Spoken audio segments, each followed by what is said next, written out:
ओम शांति। आज का रात्रि क्लास है 24/9/68।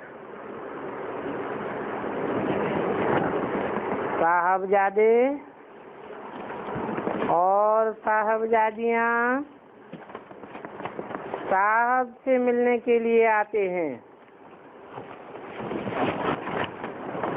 बच्चे ये जानते हैं कि बेहद के बाप से वर्षा पाना है,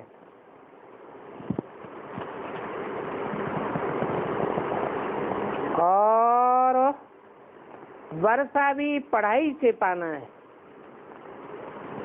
तो बच्चों का जैसे कि नया जीवन है, अज्ञान काल में हरेक को अपना अपना बाप, टीचर, गुरु होता है, और यहाँ सभी का बाप एक है, टीचर भी एक है, गुरु भी एक ही है, और एक को ही सबका कल्याण करना है। ये नई बात है। ये बात कब शास्त्र में गाई हुई नहीं है। बात एक ही है, शिक्षा देने वाला भी एक ही है। तो ये बेहद की बात है, और ये शिक्षा भी बेहद की मिलती है। बेहद की सत्य के आदि मध्य अंत की नॉलेज है। बेहद का गुरु भी है। पुरानी दुनिया का सन्यास कराते हैं, क्योंकि पुरानी दुनिया का सन्यास करने के बाद ही फिर नई दुनिया के मालिक बनते हैं।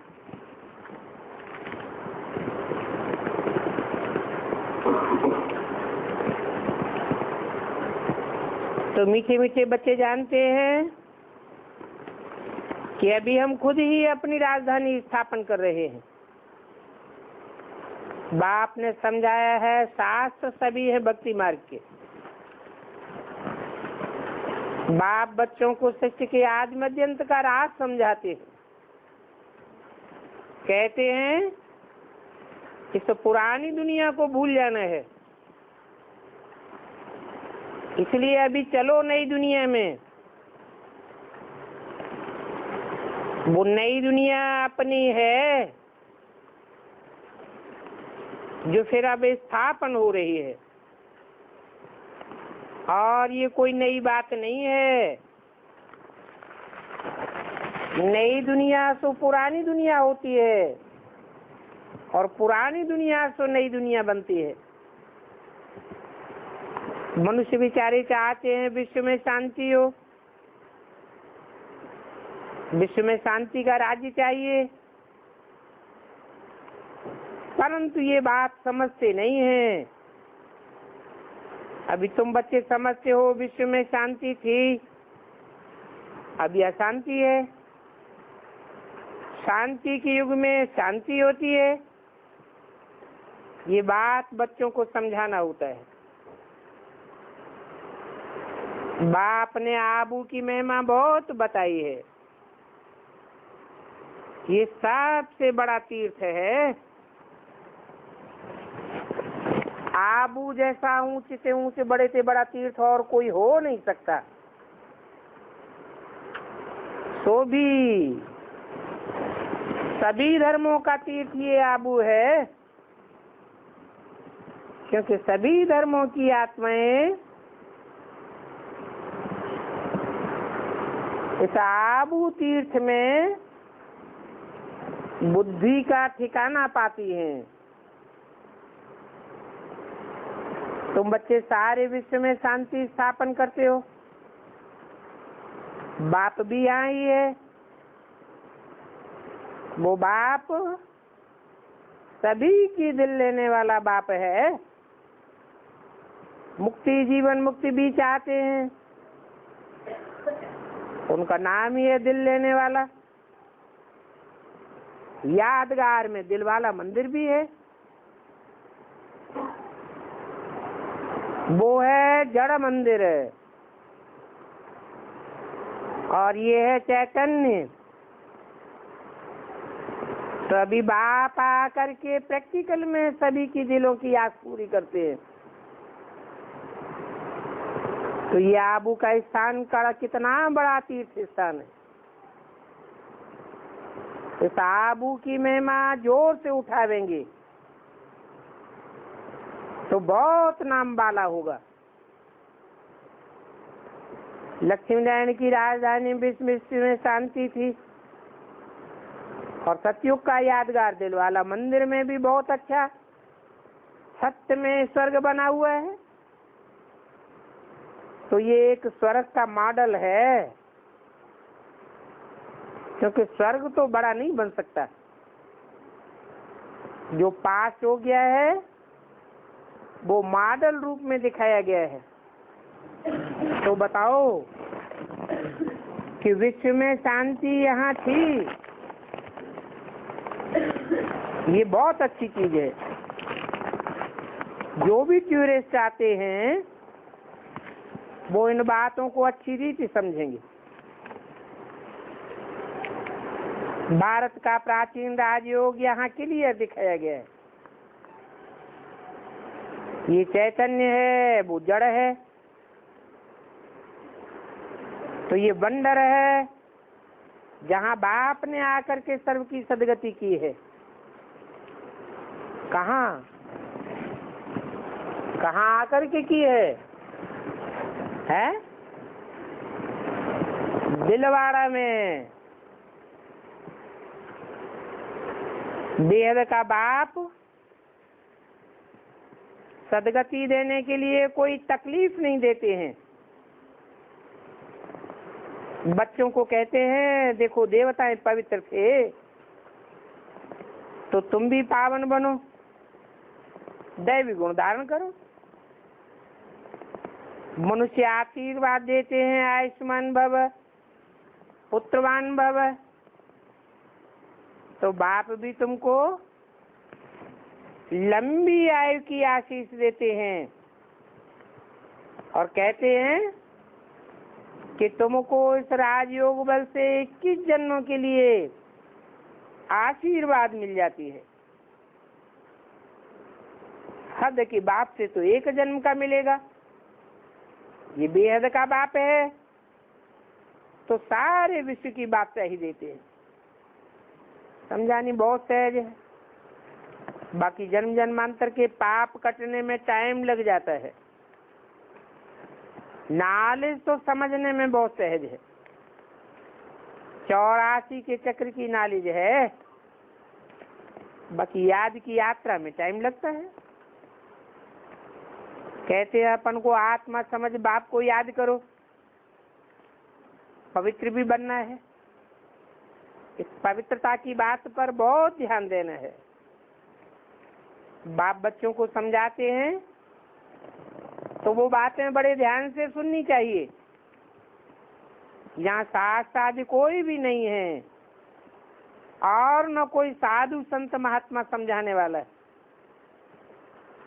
और सभी जगह तो कहेंगे महात्मा जी के पास जाते हैं, यहाँ तो कोई महात्मा नहीं है। कहेंगे हम तो अपने बाप दादा के पास जाते हैं। पूछेंगे कि तुम दोनों से क्यों मिलाते हो, तो बोलो कि बाप हम आत्माओं का बाप है, वो शिव है और ये हमारा दादा है। ये शिव बाबा का रथ है। बाप रथ में ही आते हैं। कहते हैं मैं इस साधारण रथ में आता हूँ। ये रथवान अपने जन्मों को नहीं जानते हैं, मैं आकर के बताता हूँ। अभी बाप ने समझाया है ये वही लक्ष्मी नारायण है जो पुनर्जन्म लेते लेते यह बन जाते हैं। ये इनका अंतिम जन्म है। इसने बेहद का संन्यास किया है।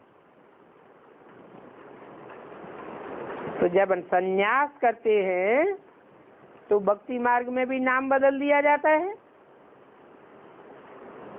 तो इनका नाम रखा है ब्रह्मा।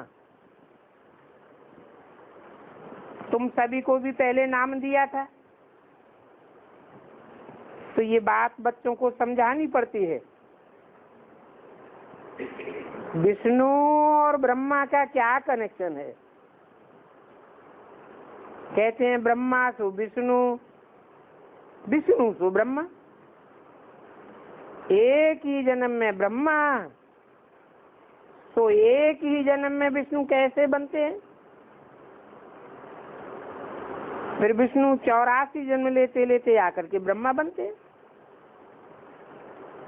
ही फिर लक्ष्मी नारायण कहो, राधे कृष्ण कहो, यही तो बनते हैं ना।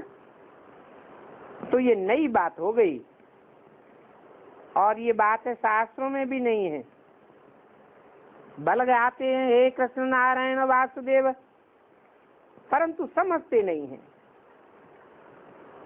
भगवान ने गीता सुनाई, उसमें भी ये बातें नहीं है। तो कहते हैं कि ये फिर कहाँ से आए जो ये नई नई बातें सुनाते हैं? अभी तुम बच्चे हो बरोबर, नए फरिश्ते। क्योंकि बाप तुमको मनुष्य से देवता बनाने के लिए पहले फरिश्ता बनाते हैं। कर्मातीत अवस्था को तुम पाते हो तो फरिश्ता बन करके फिर देवता बनते हो। तुम जानते हो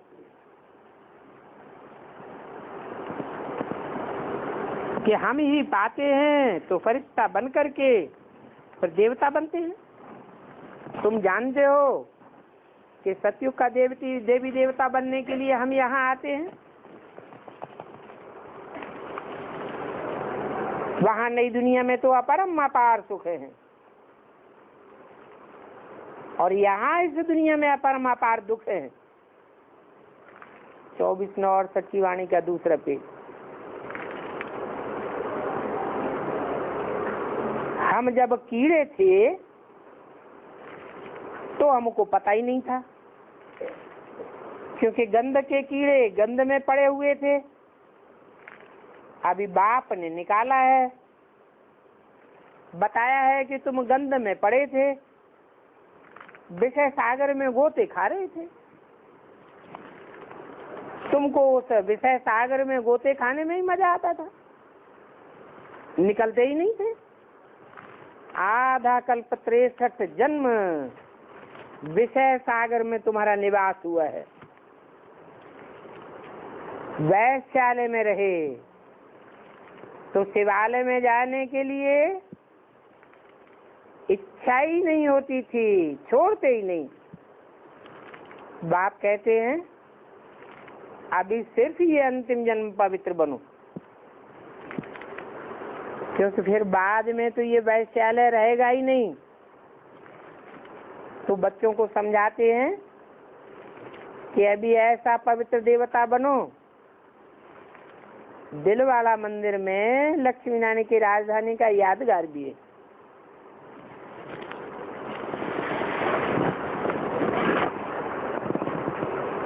वहाँ तो सिर्फ लक्ष्मी नारायण ही हैं, वहाँ सारी ही राजधानी है उनकी। बनाने वालों को भी पता नहीं है। आगे चल करके वो बनाने वाले भी आकर के समझेंगे।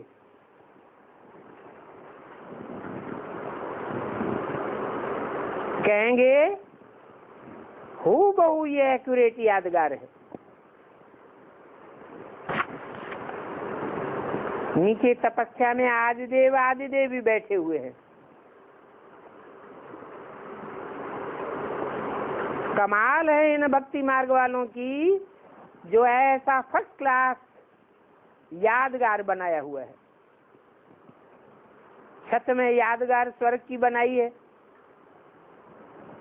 कारीगरी का बहुत अच्छा काम है। इनकी कारीगरी का सारे वर्ल्ड को मालूम पड़ता है। तो बाबा कहते हैं ये सभी धर्मों का बड़े से बड़ा तीर्थ है। अभी तो कोई को पता ही नहीं था गीता कब, कहाँ, किसने सुनाई, कोई जानते भी नहीं है। सिर्फ मैदान कुरुक्षेत्र का दिखाया है। कहते हैं कुरुक्षेत्र की युद्ध भूमि में ज्ञान दिया। अब यहाँ युद्ध भूमि की तो बात ही नहीं है। तुम्हारी तो विकारों से युद्ध है, और इस युद्ध को जीतने के लिए ये पढ़ाई है राजयोग की। लाखों वर्ष का तो न कोई मंदिर हो सकता है और न कोई यादगार हो सकती है। ये तो सिर्फ 5000 वर्ष का ड्रामा है। 2500 वर्ष देवताओं का प्रैक्टिकल में मंदिर बनता है स्वर्ग, और 2500 वर्ष उसकी यादगार बनाई जाती है। तो ये दिलवाड़ा मंदिर अच्छी मेहनत से बनाया हुआ है। यहाँ बच्चे आए हैं, आकर के पुरानी दुनिया से जीते जी मरे हैं। कहाँ आए हैं? दिलवाड़ा के एरिया में आए हैं।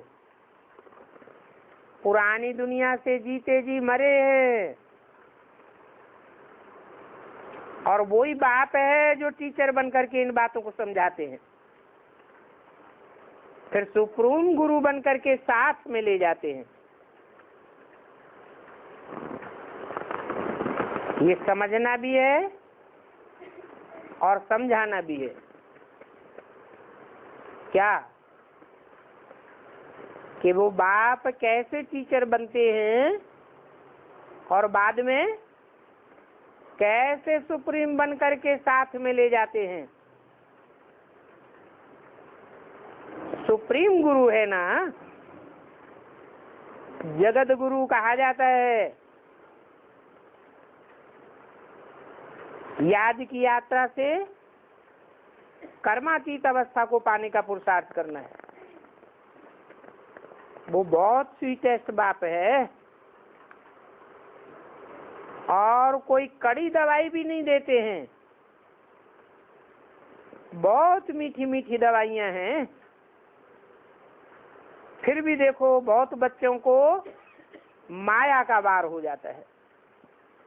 बाप के पास आते हैं, बाप तो कहते हैं बच्चे जीते रहो, तुम मेरे मीठे बच्चे हो, कहीं ऐसा ना हो कि कल माया तुमको जीत ले।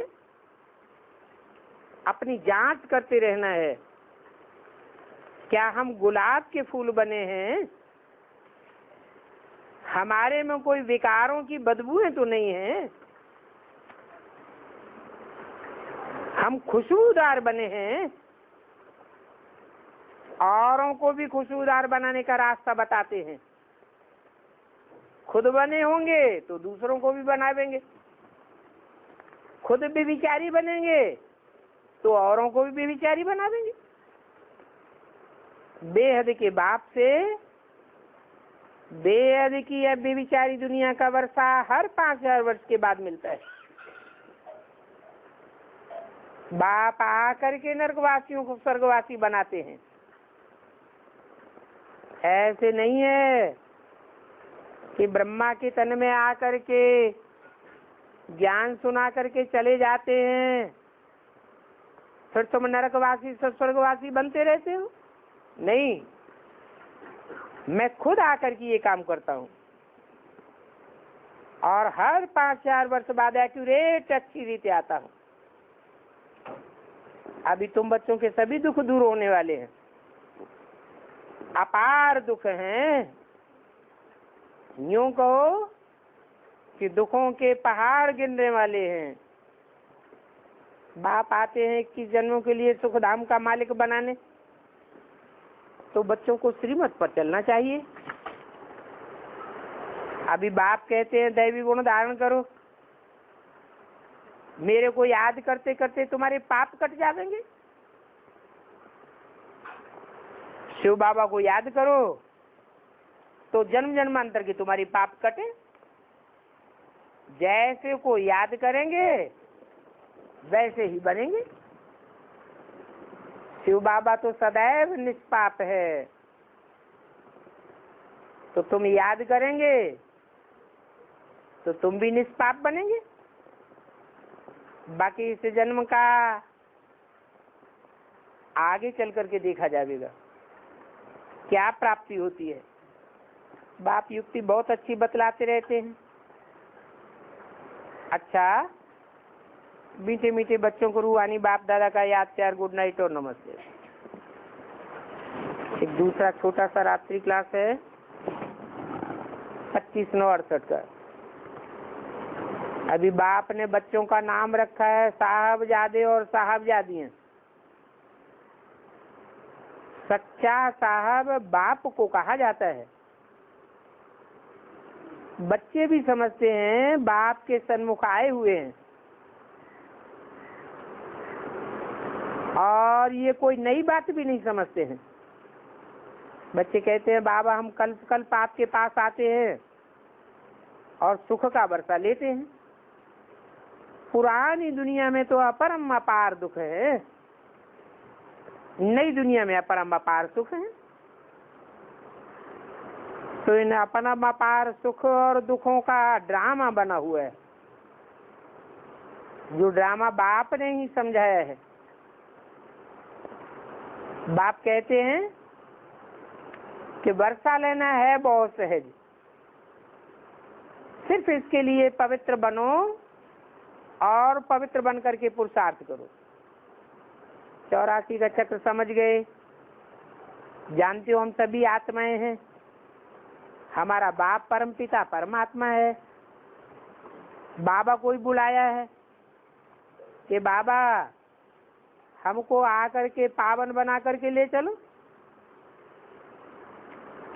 जब तक पावन नहीं बने हैं तब तक कोई भी वापस नहीं जा सकता। ये भी जानते हो कि अभी इस पुरानी दुनिया में तो कोई मजा नहीं है, क्योंकि इस दुनिया में घोर घमासान हो गया है। वहां तो नई दुनिया में हम बहुत थोड़े थे, फिर देखो रावण राज्य में कितनी वृद्धि हो गई। गोया तुम अपनी राजधानी में बहुत खुशी मौज में थे। ये बात बाप ही समझाते हैं। शास्त्रों में तो गपोड़े ही गपोड़े हैं। अभी बच्चे जानते हैं हम बाबा के पास आए हैं। भागीरथ पर बाप आते हैं। भाग्यशाली रथ है ना। आते किस लिए हैं? भागीरथ पर आते हैं हम बच्चों को वर्षा देने के लिए, भाग्यशाली बनाने के लिए। पावन बनने का रास्ता भी सहज बताते हैं। हाँ, अलबत्ता माया विघ्न तो डालती है। बच्चे घड़ी घड़ी कहते हैं बाबा हम याद करना भूल जाते हैं। बाबा कहते हैं तुम तो वंडरफुल बच्चे हो। नहीं तो दुनिया में बच्चे कब बाप को भूलते हैं क्या? और बाप को याद दिलाना पड़ता है क्या कि बच्चे मुझे याद करो। इतना वर्षा, इतना बड़ा वर्षा देते हैं फिर भी भूल जाते हो। ये भी जानते हो कि बाप संगम युग पर ही आते हैं और कोई युग में तो आते ही नहीं। नई दुनिया है पुरुषोत्तम देवी देवताओं की।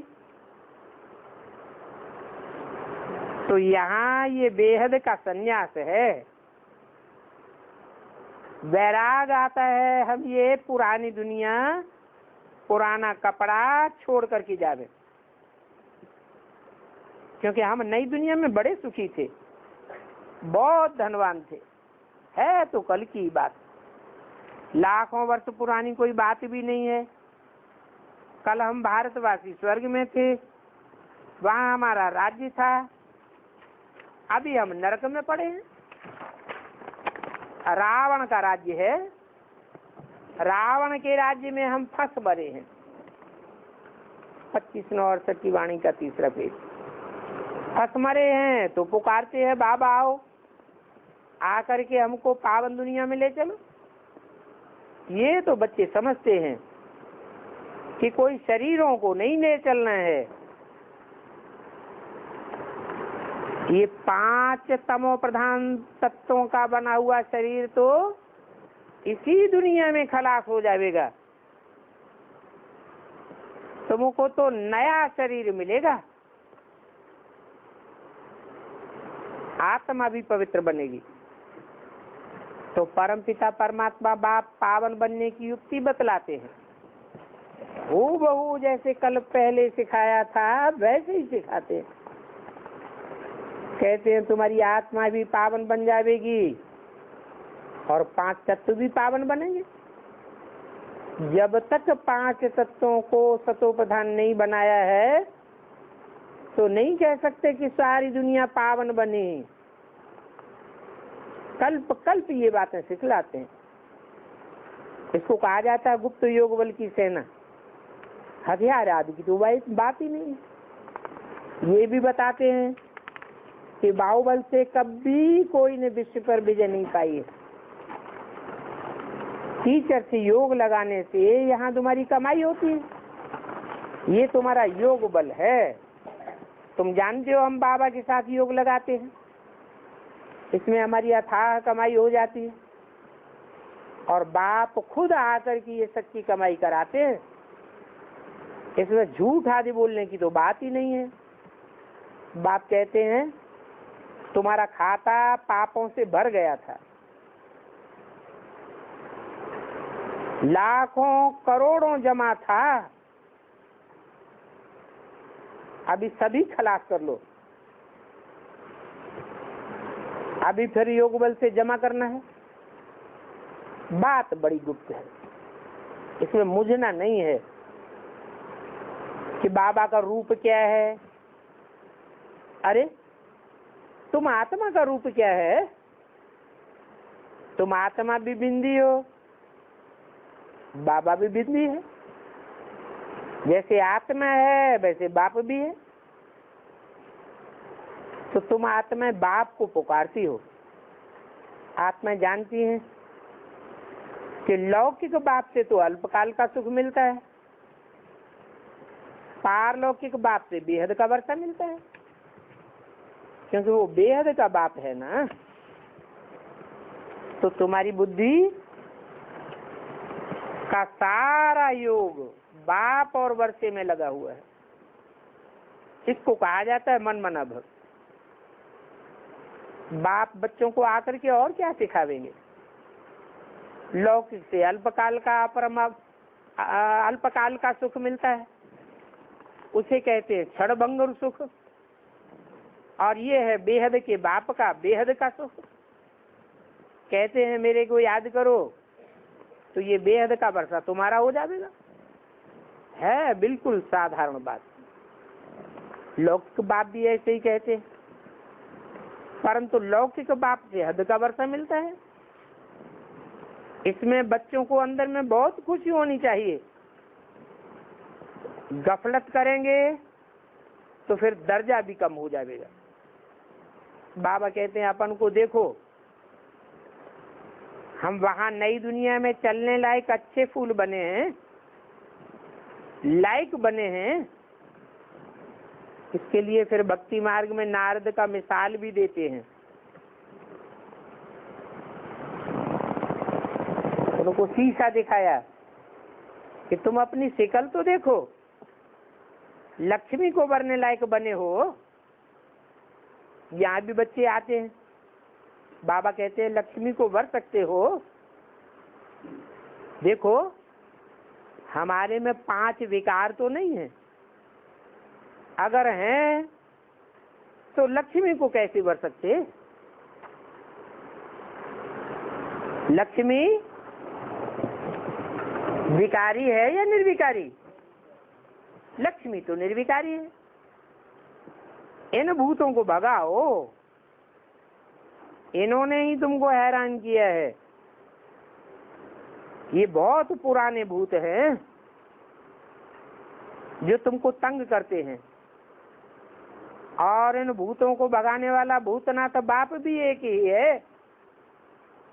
कहते हैं मैं सर्वशक्तिवान हूँ और पतितों को पावन बनाने वाला भी मैं ही हूँ। मुझे याद करो तो सभी भूत भाग जाएंगे, नहीं याद करेंगे तो भूत तंग करते रहेंगे। ये मोह का भूत बहुत तंग करता है। 5-4 वर्ष पहले जिस प्रकार तंग किया था वैसे ही तंग करता रहेगा। 5 विकारों को जीत, अभी जगत जीत बन जाओ, और बनते भी अभी संगम युग पर ही हो। बाप कहते हैं मैं यहाँ आबू में आया हूँ।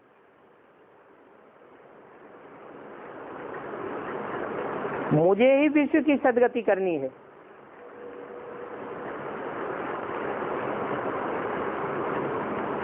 आबू में आया हूँ तो आबू में आकर के विश्व की सदगति कैसे होगी? विश्व में आना पड़े या आबू में आना पड़े? है? कहते हैं आबू में आया हुआ हूँ। आबू में ही दुनिया की पतित से पतित आत्माएं आकर इकट्ठी हो जाती हैं। उन पतित आत्माओं को पावन बनाता हूँ तो सारी दुनिया पावन बनती है। तो ये सबसे बड़े से बड़ा तीर्थ है जिसका किसी को भी पता नहीं है। जैसे बाप रचयिता है, उनको कोई नहीं जानता, वैसे उनकी रचना को भी कोई नहीं जानते हैं, और आबू को भी कोई नहीं जानते हैं। सभी धर्मों के तीर्थ में आबू श्रेष्ठ से श्रेष्ठ तीर्थ है। आबू को बहुत मान देना चाहिए। वहाँ जमीन पड़ी हुई है, वहाँ म्यूजियम बन जाए तो बहुत अच्छा है।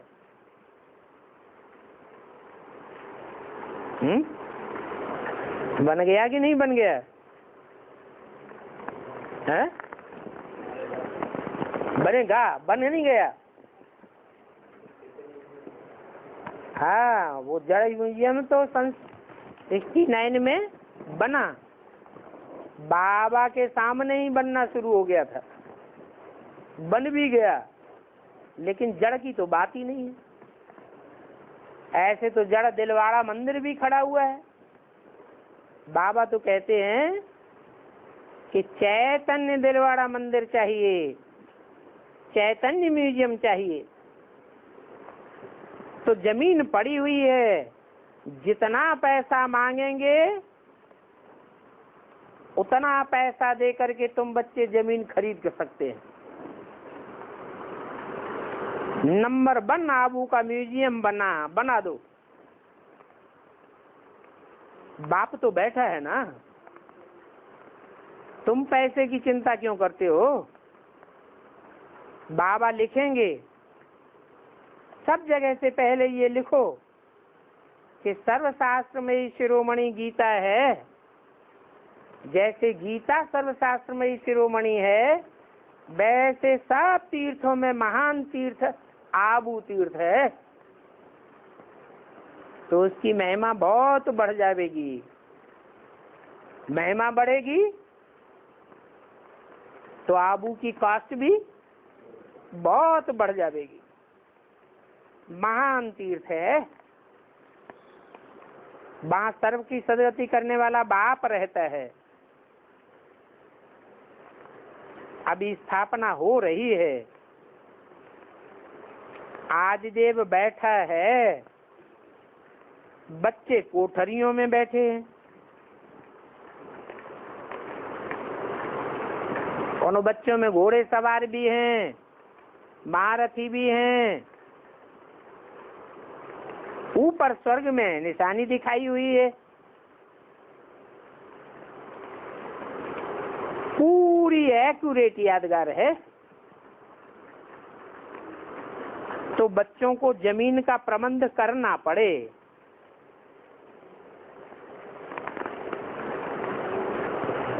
तुम आबू की महिमा करेंगे तो और भी सब बहुत खुश होंगे।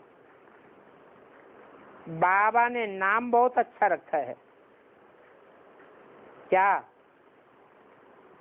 तुम्हारा नाम क्या रखा है? साहबजादे और साहबजादियां।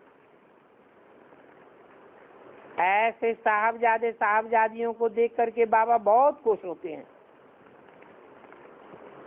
तो ऐसे साहबजादा साहबजादियां बनाने वाले बाप को भूलो नहीं।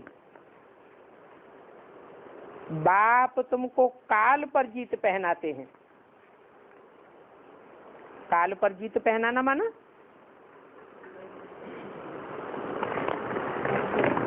आत्मा का तो आत्मा को तो काल खाता नहीं, तो काल पर जीत पहनाने का क्या मतलब है?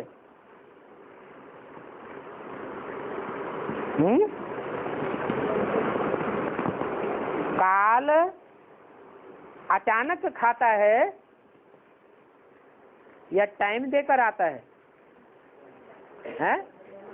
अचानक खाता है। लेकिन तुम काल पर जीत पाते हो तो काल तुमको अचानक नहीं खा सकेगा। तुम्हारी इच्छा मृत्यु होगी। जब तुम चाहेंगे तब शरीर छोड़ेंगे। तो कहा जाता है काल पर जीत। काल शरीर को खाता है, आत्मा को तो काल खाता नहीं। ये भी जानते हो। ये तुम्हारा ईश्वरीय परिवार है। फिर जाना है दैवी परिवार में। अभी हम तो ब्राह्मण हैं, फिर ब्राह्मण तो देवता बनेंगे। वो समझते हैं हम आत्मा सो परमात्मा, परमात्मा सो हम आत्मा। ये बात नहीं है। तुम सदर्शन चक्रधारी हो। बाप तुमको बनाते हैं। क्या क्या बनाते हैं? सदर्शन चक्रधारी। तुमको भी बनाते हैं तो इन ब्रह्मा को भी बनाते हैं। तो ब्रह्मा के बच्चों को बनाते हैं। हमेशा अंदर में समझो कि स्वीटेस्ट बाबा है जो बच्चों को आकर के बहुत स्वीट बनाते हैं। ऐसे बाबा को तो हम दिल से लगाए लेवे तो दिल में वो खुशी भरी रहेगी। बेहद का बाप तो कमाल करते हैं। ऐसे कमाल करने वाले बाबा की श्रीमत पर हम क्यों नहीं चलेंगे? चलेंगे तो श्रेष्ठ बनेंगे। मनुष्य मत होती है, फिर देवता मत होती है, फिर ईश्वरीय मत होती है। भक्ति मार्ग में जो गीता बनी है वहां भी ये मतें समझाई गई। कहा गया है भगवान को भजने वाले भगवान से प्राप्ति करते हैं, देवताओं को भजने वाले भगवान देवताओं से प्राप्ति करते हैं, और भूत प्रेतों को भजने वाले भूत प्रेतों से प्राप्ति करते हैं और भूत प्रेत योनि में जाते हैं। तो बाप भी कहते हैं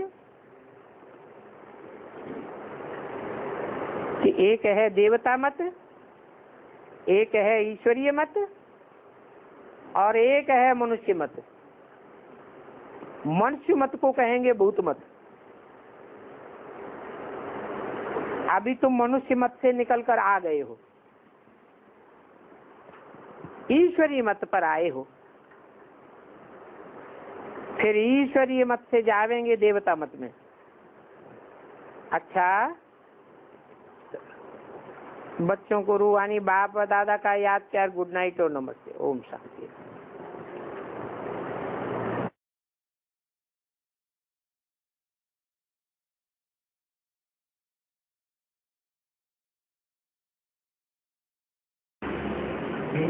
शंकराचार्य को आलो ब्रह्मचारी कहा जाता है वैसे बाकी जो भी ब्रह्मचारी है उनको भी बाल ब्रह्मचारी क्यों नहीं चाहिए? शंकराचार्य को बाल ब्रह्मचारी कहा जाता है। वैसे बाकी जो भी ब्रह्मचारी है उनको भी बाल ब्रह्मचारी क्यों नहीं चाहिए? हाँ, क्योंकि धर्म पिताओं की आत्माएं तो ऊपर से आती है। ऊपर से आने वाली जो आत्माएं हैं वो पतित में प्रवेश करती हैं या पावन में आती हैं? पतित में आती हैं। तो जो पतित होते हैं वो तो पहले से ही ब्रह्मचर्य व्रत को खंडित किए हुए होते हैं। तो फिर धर्म पिताओं को कैसे कहेंगे बाल ब्रह्मचारी? और जैसे बहुत उनको दोनों की तरफ मिल जाता है, वैसे आखिरी संसार के अंदर जो भी सत्यसाई बाबा, सिद्धि साई बाबा और आचार्यों इनको भी धर्म पिता चाहिए। ये कोई धर्म पिताएं नहीं है, ये तो मठपंथ स्थापन करने वाले हैं। साईं बाबा का मठपंथ कहेंगे, कबीरदास का मठपंथ कहेंगे, धर्म पिता नहीं कहेंगे। और आगे भी जो भी हुआ है वो अंतिम में भी होता है। आगे में ब्रह्म बाबा ने चौरासी कन्या माताओं को पालना किया। उनको चौरासी कन्या माताओं को पालना किया। 400 हाँ कन्या माताओं को पालना किया। उनको पोषण करते करते ब्रह्म बाबा की सारी प्रॉपर्टी खत्म हो गया। अंतिम में भी ऐसे होगा, अंतिम में बेहद में होगा। उन्होंने तो 400 कन्या माताओं को ही इकट्ठा किया। अंत में हद में होंगी या बेहद में होंगी? शास्त्रों में गायन 400 का है या 16,000 का है? 16,000 का गायन है। उन्होंने तो हद की प्रॉपर्टी लगाई।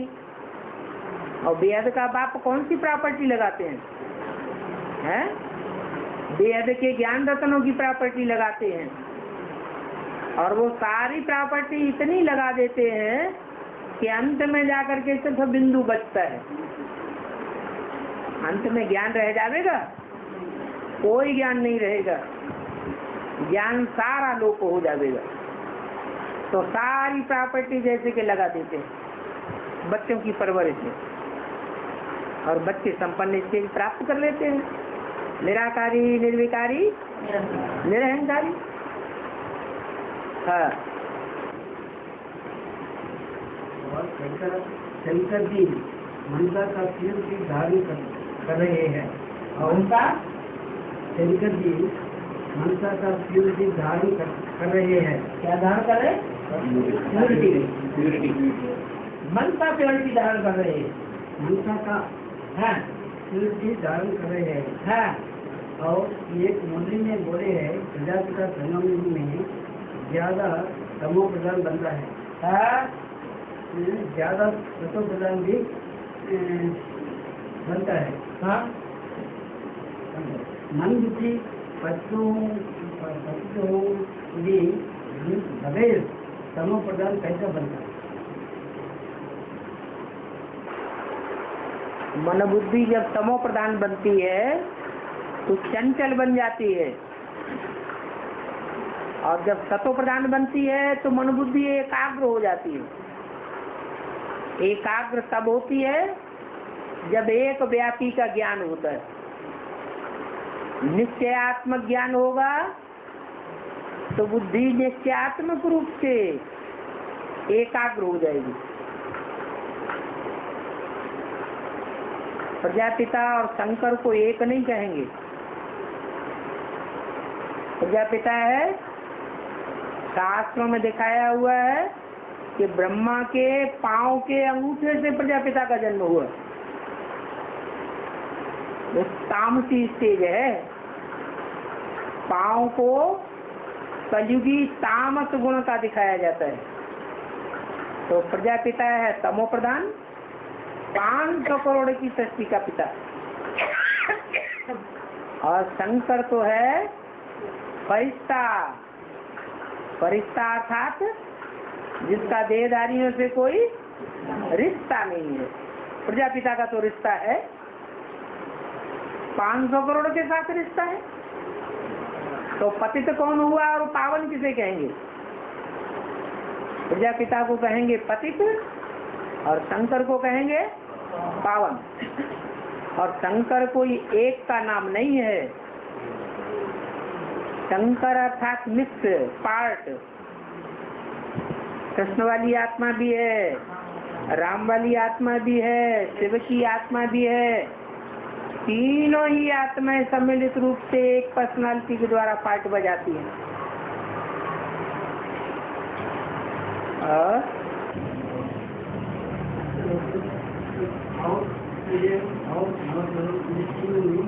अंतर क्या है? अष्टरतन और अष्टदेव और नवग्रह, इन तीनों में अंतर क्या है? ग्रह कहते हैं घरग्रस्त ग्रह, उसमें एक नहीं होता है, अनेक होते हैं। रतन जो है वो पत्थर के होते हैं। क्या? जो भी रतन है वो पत्थर के हैं। उन रत्नों में शिव की गिनती नहीं है।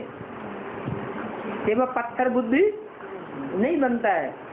जो रतन होते हैं वो तो पत्थर बुद्धि भी होते हैं। तो अष्ट देव अलग हैं, अष्ट रतन अलग हैं, और क्या? 9 ग्रह है, उसमें सब इकट्ठे हो जाते हैं।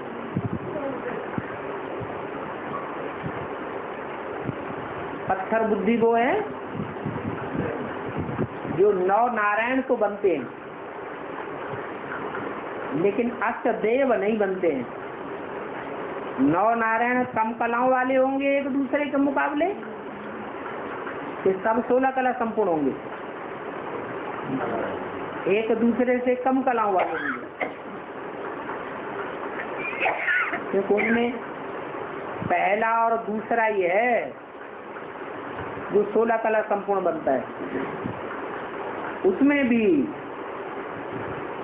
पहला नारायण जो नर से नारायण बनता है उसको कहेंगे समझदार।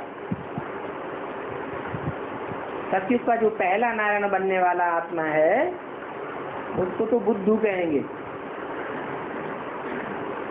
बहुत लंबे समय के बाद में समझ में आती है बात। ये सच्चाई क्या है? बच्चा बुद्धि कहेंगे, पत्थर बुद्धि कहेंगे। तो सत्युग में जो 9 नारायण 8 नारायण होते हैं, उन 8 नारायणों को कहेंगे पत्थर।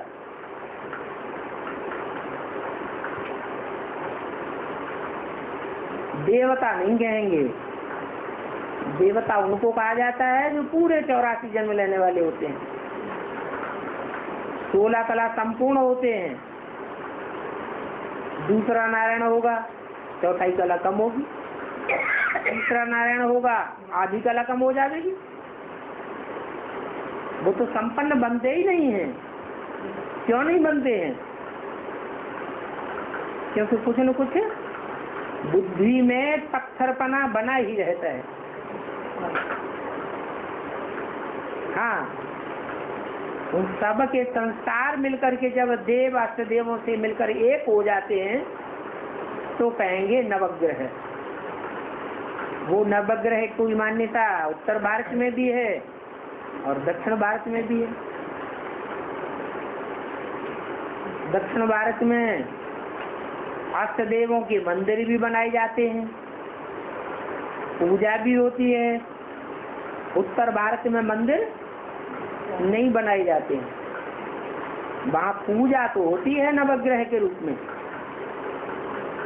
अष्ट देवों के रूप में पूजा नहीं होती है। किस रूप में पूजा होती है? पटली पर 9 हिस्से बनाते हैं, नवग्रह बनाते हैं। वो 9 घर ग्रह ग्रस्त हैं, उनमें बाप भी हैं, पूर्वज भी हैं और बच्चे भी हैं।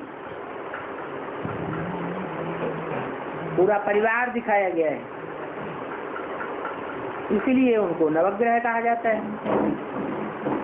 और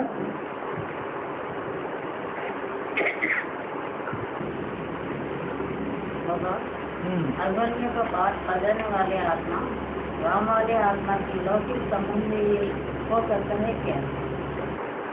अभिमान किसको होता है? देह अभिमानी को होता है या आत्मा अभिमानी को होता है? अभिमान तो देह अभिमानी में ही होता है। जो भगवान का बच्चा बनेगा, भगवान का बच्चा बनने का नशा ज्यादा होगा तो आत्मा अभिमानी बनेगा या देह अभिमानी बनेगा? है? आत्मा अभिमानी बनेगा। उसका तो नाम ही है अभिमन्यु। शास्त्रों में जो भी नाम है किस आधार पर है? काम के आधार पर नाम है। तो काम ही ऐसा किया है। कैसा काम किया है? ये अभिमान है कि हमारा लौकिक संबंधी है, हमारा बाप है। क्या अर्जुन क्या है? अर्जुन मेरा बाप है। लौकिक बाप है या पारलौकिक बाप है? लौकिक बाप का नशा ज्यादा है। संबंध तो है, लेकिन वो संबंध हद का संबंध का नशा ज्यादा है या बेहद के संबंध का नशा ज्यादा है? हद के संबंध का नशा ज्यादा है। वो मेरा बाप है। और पढ़ाने वाला कौन है? सिखाने वाला कौन है? सिखाने वाला भी बाप है तो बाप, लेकिन वो भी मेरा मामा है। तो मामा, चाचा, काका, ताऊ ये लौकिक संबंध होते हैं या अलौकिक होते हैं? अलौकिक में तो सिर्फ माँ बाप और बच्चे, दूसरे कोई संबंध ही नहीं होते। तो उसका नाम रख दिया है अभिमन्यु। अभिमान है लौकिक पने का ज्यादा, अलौकिकता का वो भान नहीं है। अलौकिक नीति नियम कानून को मानने वाला नहीं है। अलौकिक जन्म का जो नशा है वो नहीं है। अलौकिक जन्म कैसे मिलता है? अलौकिक जन्म मिलता है, संदेश मिलता है कोई से, संदेश मिलने के बाद कोर्स मिलता है, कोर्स मिलने के बाद फिर भट्टी होती है, भट्टी में पकना पड़ता है गर्भ में, वहाँ 9 महीने पकना पड़ता है, यहाँ 9 दिन की बात है। फिर पकने के बाद फिर प्रत्यक्षता रूपी जन्म होता है। अभिमन्यु के जीवन में वो साप्ताहिक कोर्स, वो भट्टी, वो निश्चय पैदा करना, वो भगवान की वाणी के ऊपर श्रद्धा रखना, वो बात ही नहीं होती। बाबा ने तो कहा मुरली से प्यार, माना मुरलीधर से प्यार। ब्रह्मा कुमारियों को ब्रह्मा से तो प्यार है, लेकिन ब्रह्मा के मुख से निकली हुई वाणी से प्यार नहीं हुआ। तो फिर नैया पार जावेगी है कि मझधार में डूब जाएगी? मझधार में डूब जाएगी।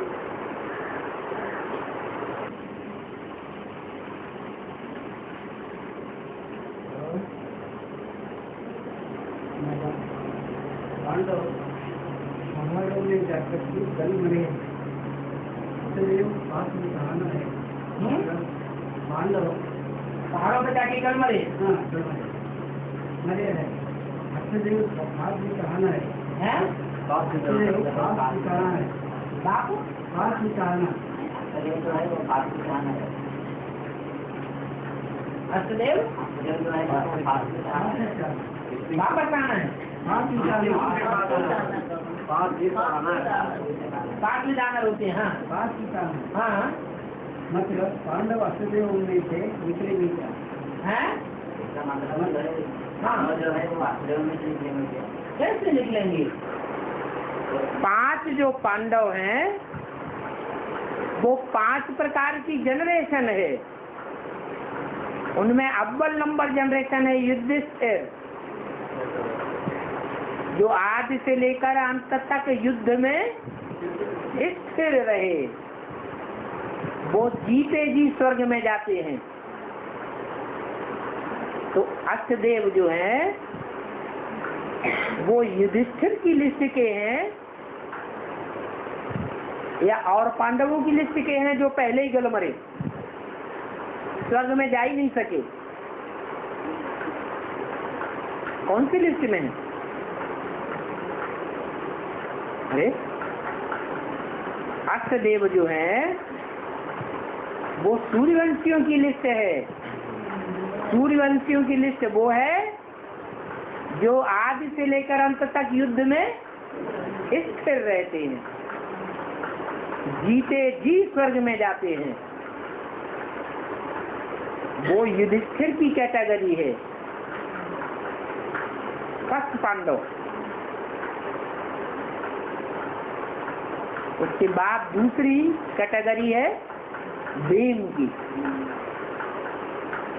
बैंकर पार्ट बजाने वाला। तीसरी कैटेगरी है अर्जुन, अर्जन करने वाले, अपने पुरुषार्थ से अर्जन करते हैं।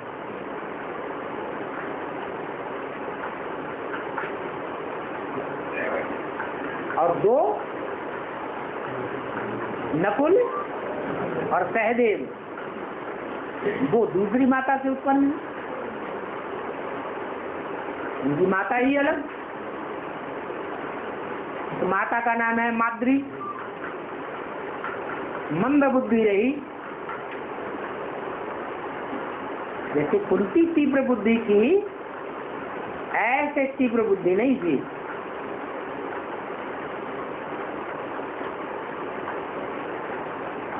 वो छोटे हैं। सन्यासी और सिख, इस 5 प्रकार के 5 धर्मों की कैटेगरीज हैं जिनको पांडवों की कैटेगरीज के रूप में दिखाया है। कोई एक अर्जुन की बात नहीं है। अर्जुन एक था या अनेक थे? है अनेक थे। ऐसे ही युद्ध में स्थिर रहने वाला एक था या अनेक थे? अनेक थे। तो पांडवों का तो एक मिसाल दिया है।